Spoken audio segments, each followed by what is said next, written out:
Hello everyone. I hope you're all doing great. It's been quite a while since I last created an Unreal Engine video. In today's tutorial, we'll focus on implementing the core mechanics of an aiming system. We'll also prepare all the necessary animations, which will set the stage for the next video.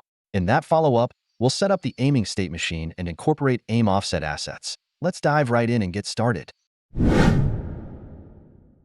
Hello again. Before we begin discussing aiming, I want to clarify that this video is a continuation of the Advanced Locomotion series. We'll be building on the animation systems we created previously in the series to implement aiming. While I recommend watching the Advanced Locomotion series first, I will explain everything in detail and try to keep the code organized so that anyone can follow along with their preferred locomotion system. In the last video, we wrapped up diagonal movement. Although there are additional features, like pivoting, that could enhance realism and flexibility, I've decided to move forward since I plan to create a new locomotion series focusing on motion matching soon. For now, this system is solid enough, allowing us to move on to other topics like aiming and shooting. In this video, we will focus on implementing the core aiming mechanics, while in the next video, we will set up the animation system using aim offsets. I hope to upload that video in a few days so we can focus on shooting mechanics in the upcoming weeks. To implement aiming mechanics, we have several options: aim offsets, procedural animations and inverse kinematics, or a combination of these techniques. While combining aim offsets and IK offers a highly realistic and responsive system often seen in AAA titles like Call of Duty, it can be complex and overkill for our case. This hybrid approach leverages aim offsets for polished, artist-crafted animations that ensure fluid and lifelike movement, while IK dynamically aligns the character's aim to the target for precision. I've already covered how to implement aiming with IK in a previous Unity tutorial using the Unity rigging package, so I won't repeat the same process here. Instead, for this tutorial, we'll focus on using the aim offset animations available with the Paragon characters to create the aiming mechanic. Additionally, we'll use IK to ensure the character's hands properly align with the weapon for a more polished and functional result. Let me start by explaining what an aim offset asset is in Unreal Engine. In Unreal Engine 5, aim offset is a powerful system that adjusts a character's upper body pose based on their aiming direction. It's commonly used in third-person shooters and action games to allow smooth aiming in multiple directions while maintaining a natural and realistic look. Aim offset relies on predefined animations stored in a blend space or aim offset asset. These animations correspond to different aiming directions, such as up, down, left, and right. By interpolating between these poses based on input values, Unreal dynamically blends the animations together, creating seamless transitions as the character aims. This approach delivers polished, artist-driven results with fluid and natural motion. It's straightforward to use and works well for both stylized and realistic characters. After setting up aim offset, we'll incorporate IK to ensure the character's hands are correctly positioned on different weapons. Alright, let's start by reviewing the aim offset animations included with the Paragon characters, as there are a few details worth noting. Navigate to your character's animation folder. In my case, I'm using the Wraith character. Inside the folder, you'll find a subfolder labeled aim offset. Open it, and let's take a closer look at the animations. Each animation clip has a suffix that indicates its direction. For instance, an animation with the suffix CC stands for center. These animations are additive in nature. Additive animations typically consist of a single frame pose, which represents the difference, or delta, between this pose and a reference pose, like the idle animation. Unreal Engine dynamically applies this delta to blend with an existing animation.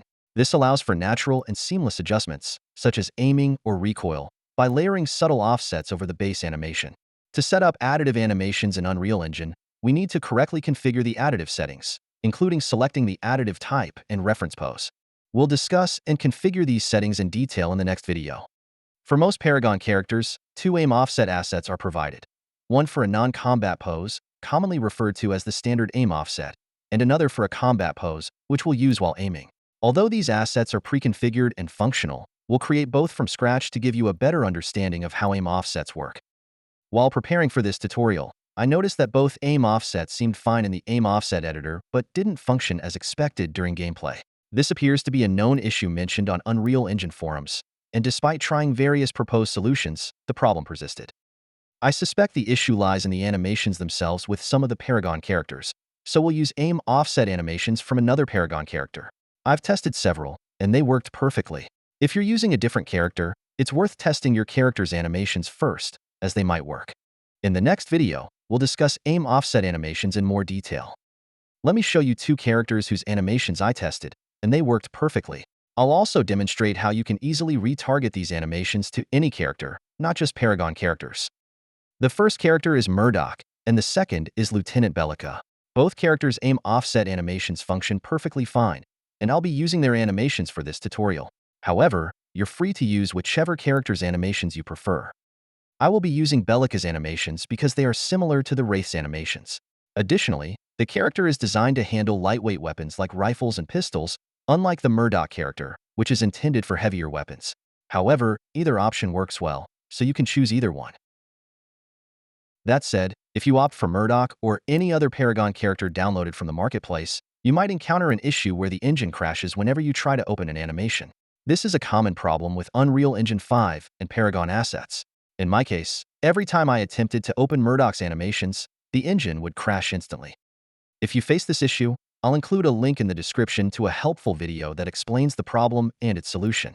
But in summary, the issue arises because each Paragon character comes with a file called a material parameter collection, and having multiple versions of this file causes conflicts. The fix involves keeping only one material parameter collection file and making all characters reference it.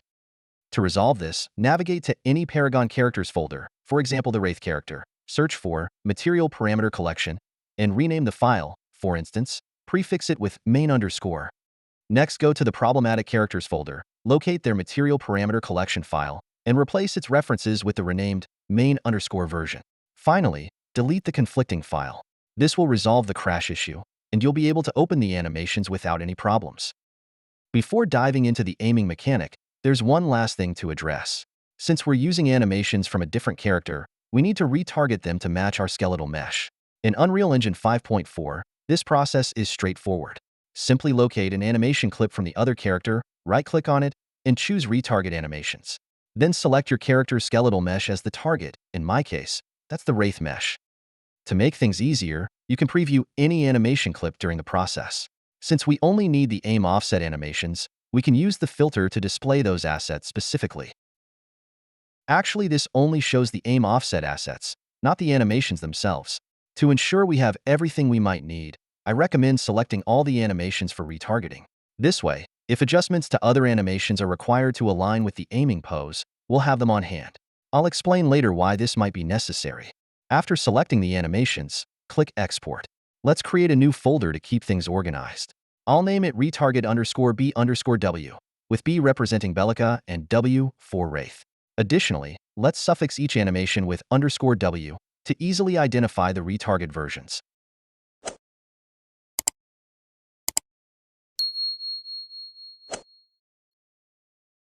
Great! All the animations have been successfully retargeted and work as expected. Don't worry about the weapon in the animations. We won't be using it. We'll hide it later, just as we did in previous episodes. In the next video, we'll import some weapons from the marketplace to use. Now that everything is set up, we're ready to start coding the aiming mechanic. Here's the plan. First, we will create and bind an aim input action.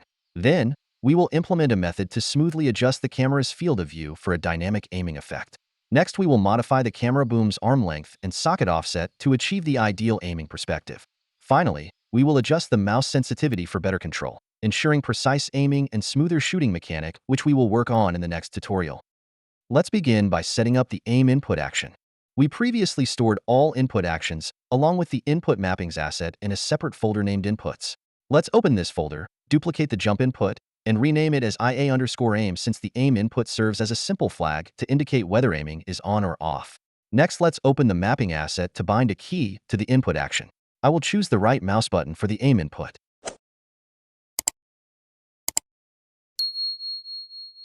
Now switch to Visual Studio. We'll write the aiming code in the main character class. In the header file, begin by creating a reference to the aim input. Duplicate the sprint action reference and rename it to aim action. As usual, we'll also need a method to bind this reference to the input action. Duplicate one of the existing input binding methods, rename it to aim, and let Visual Studio generate its definition. Move to the source file. For now, the only task is to fetch the value parameter and store its result in a flag. This flag will help determine whether the player is currently aiming and will prove useful later. In the header file, we will create a flag named B_is_aiming and place it in the private section. When we begin working on the animations, we'll need to know if the player is aiming in order to apply the appropriate aiming animation offset. Otherwise, we can use the normal aiming offset. To facilitate this, let's quickly create a getter function in the public section. I will mark this function as inline because its implementation is quite short. It simply returns the value of the B is aiming flag. Additionally, I'll declare it as const because this function will not modify the value. Now returning to the aim method, we will fetch the aiming input as a boolean and store it in the B is aiming flag that we just created. We should also initialize this flag with a default value in the constructor to ensure that the player does not aim by default. Therefore, we will set B is aiming to false. Lastly, in the setup player input component, we will bind the aim input action to the aim method. This will be similar to how we handle the sprint action, so we can duplicate that binding and simply change the action and method to reference aiming instead. When the player is aiming, we want to smoothly adjust the camera's field of view to create a zoom-in effect. Conversely, when the player is no longer aiming, the camera's FOV should smoothly return to its original value. To achieve this, we need a few key variables. First, we should create a variable to hold the default FOV of the camera when the player is not aiming. This ensures that the camera returns to its standard view after aiming is completed. Next, we need a variable to track the camera's FOV dynamically during gameplay. This will facilitate smooth transitions between the default FOV and the aiming FOV using interpolation. Additionally, we require an aiming FOV variable that represents the narrower field of view when the player is aiming, thereby creating the zoomed-in effect. Lastly, we'll create a variable to control the interpolation speed, which we can call camera aiming speed. We will mark both the camera aiming FOV and camera aiming speed variables as editable anywhere. To do this, we can copy one of the existing uProperty statements and change its category to aiming. Let's assign proper default values to all these variables in the constructor. We will initialize the camera default FOV to 0 and do the same for the camera current FOV.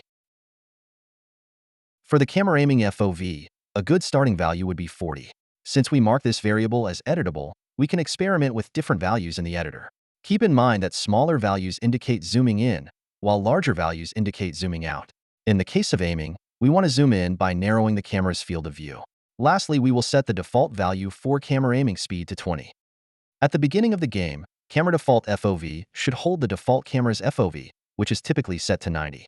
So, scroll down to the begin play method. To get the camera's default FOV, we can simply access the field of view variable on the camera component and store it in camera default FOV.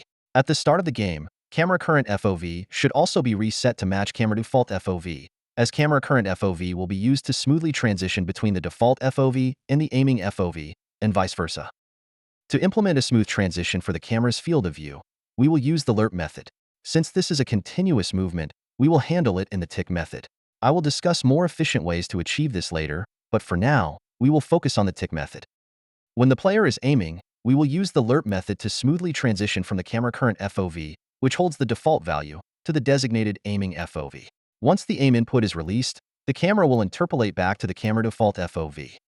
Additionally, we will only update the camera's FOV when it deviates from the default value. This will prevent unnecessary updates and improve overall efficiency.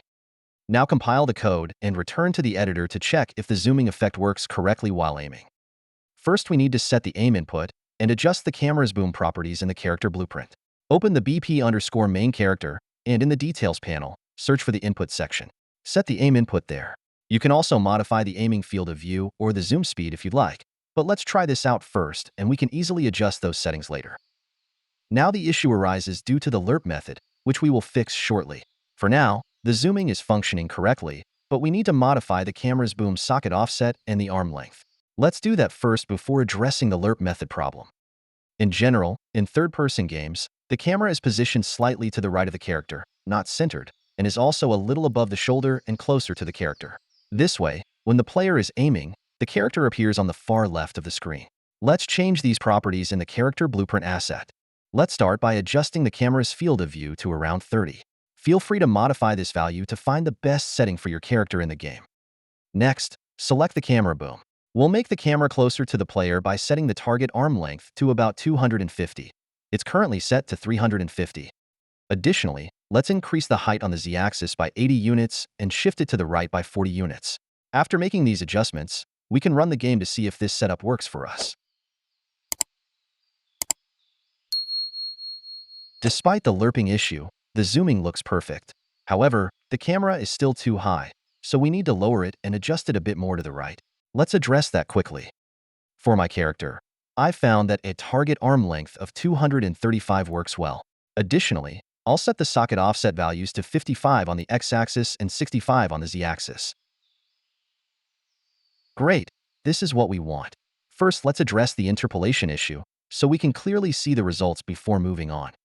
In the tick method of the main character source file, we will replace the lerp method with finterp2. This method is ideal because it creates smooth transitions over time, with speed being the primary control factor. Unlike the lerp method, finterp2 automatically handles frame rate independence, making it more suitable for gameplay scenarios such as camera movements. This ensures that transitions feel natural and adjust dynamically based on the frame rate. Additionally, let's use the set field of view method to adjust the FOV value, as this is preferred and safer. Now let's compile the code and test it.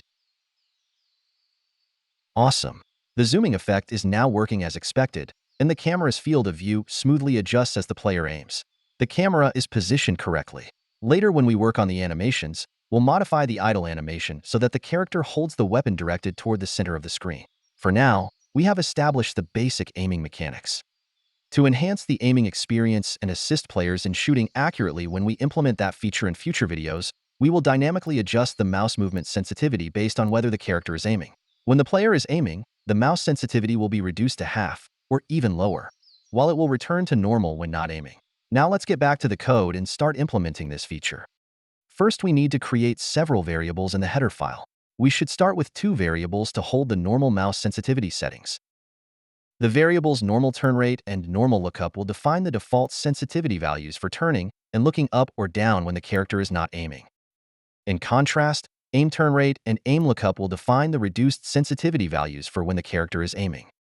To allow for adjustments after testing the game, we will mark aim turn rate and aim lookup as edit anywhere.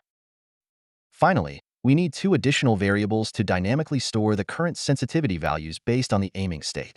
I will rename these variables as mouse X sensitivity and mouse Y sensitivity. Let's set default values for all these variables in the constructor. The normal turn rate and normal lookup will be initialized to 1, which represents normal sensitivity for mouse input. If you're using a PS4 controller, for example, the sensitivity settings may differ, as we discussed in previous episodes regarding gamepads. I will set the aim turn rate and aim lookup to a default of 0.25. If this sensitivity feels too slow or too fast, we can adjust it later in the editor since we mark these variables as edit anywhere. Finally, both mouse X sensitivity and mouse Y sensitivity will be initialized to 0. To dynamically adjust the mouse input sensitivity based on whether the character is aiming or not, we will implement this in the look function, which processes the mouse input. If B is aiming is false, the sensitivity is set to the standard values, normal turn rate and normal lookup. However, if B is aiming is true, the sensitivity is adjusted to the aiming specific values, aim turn rate and aim lookup. Furthermore, these sensitivity settings are applied to the mouse input for both turning and looking up. The mouse movement values for horizontal and vertical movement, represented by lookvector.x and lookvector.y, are scaled by these sensitivity values, mouse X sensitivity and mouse Y sensitivity. This implementation should effectively manage mouse sensitivity based on the aiming state. Now, let's return to the editor and test this out.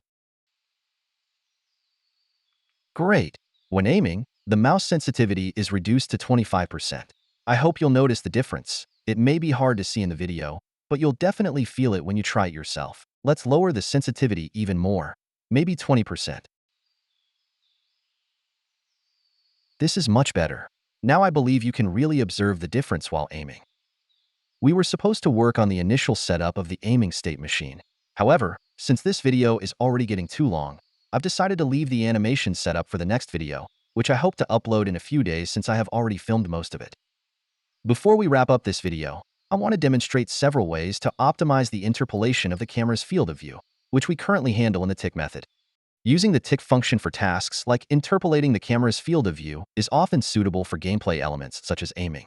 However, this approach can be less efficient in certain scenarios because tick executes on every frame, even if the FOV does not need to be updated. Let's explore some optimized alternatives and then implement one of these methods. Instead of updating the field of view, FOV, in every tick, We can use a timer to handle the interpolation only when the player begins or stops aiming. This method ensures that FOV updates occur only when necessary, conserving computational resources. I will demonstrate and implement this approach shortly. If the aiming mechanic is tied to animations or visual effects, we can utilize timelines in Unreal Engine to smoothly interpolate the FOV over time. A timeline node in Blueprints or a U-timeline component in C++ can dynamically update the FOV throughout its duration. The advantages of this method include operating solely during specified events, which reduces unnecessary processing, and seamlessly synchronizing with the animation systems. Additionally, we could implement a driven-based event system to trigger updates only when there's a state change, such as pressing or releasing the aim input. We can use a delegate or callback to monitor the input state and apply the necessary changes. In the following implementation, I will demonstrate the timer-based approach, showcasing how to use Unreal Engine's timer system to efficiently interpolate the FOV. This method is ideal for maintaining performance while ensuring smooth transitions. Let's begin by removing all of these lines since we will no longer be using the tick method. Next, let's move to the header file to define the necessary variables and functions required to implement the timer-based approach. First, we need a function that will be triggered when the player toggles aiming. This function should take the aiming state as a parameter, allowing it to determine whether the player is aiming or not. Additionally, this function will handle starting the timer, as we'll see shortly. The actual interpolation logic will be implemented in the update FOV function. We'll also define variables, such as target FOV, which, as the name implies, stores the desired field of view value.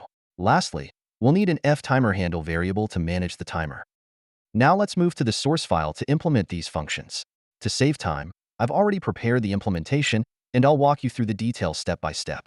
The setAimingFOV function, as mentioned earlier, is triggered when the player toggles aiming.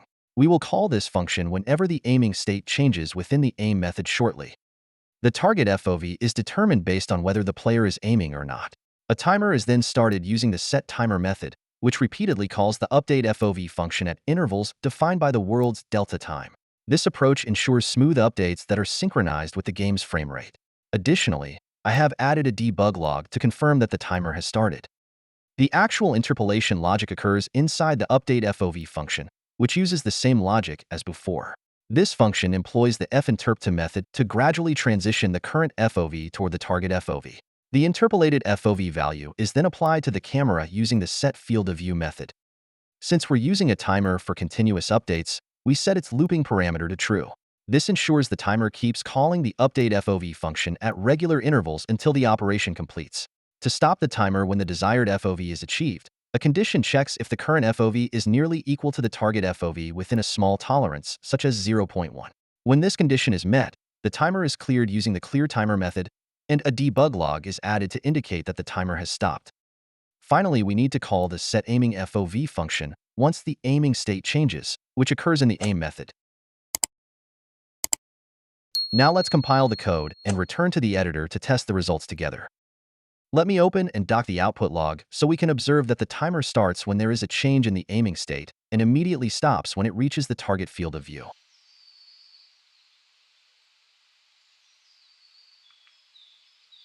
As you can see, we still achieve the same result as before, but this time it's much more efficient.